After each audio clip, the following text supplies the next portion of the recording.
बिहार के एक छोटे से गांव मधुपुर में हर सुबह सूरज की किरणों के साथ ही हल्की हवा में घुली मिट्टी की खुशबू फैल जाती थी।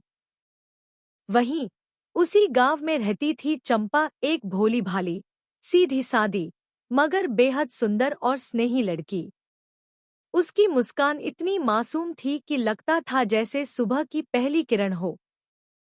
चंपा रोज खेतों में काम करती और शाम होते ही अपने घर के आंगन में तुलसी को पानी देती और दिया जलाती। उसकी दुनिया सादी थी, मगर सपनों से भरी हुई। एक दिन गांव में राजीव नाम का लड़का शहर से वापस लौटा। उसने शहर में पढ़ाई की थी और अब गांव में रहकर खेती में कुछ नया करना चाहता था।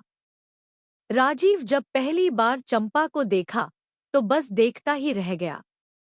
उसकी सादगी, आंखों की मासूमियत और बोलने का सलीका, सब कुछ उसे छू गया।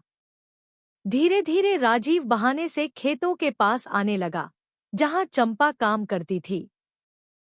कभी वह पानी की बोतल दे देता, कभी कोई पौधे की बात पूछ लेता। चंपा को भी ये नया एहसास अच्छा लगने लगा, मगर वह अपनी भावनाओं को छुपाकर रखती थी। एक दिन बारिश हो रही थी। चंपा अकेले खेत से लौट रही थी। तभी राजीव ने उसे अपने छाते में ले लिया।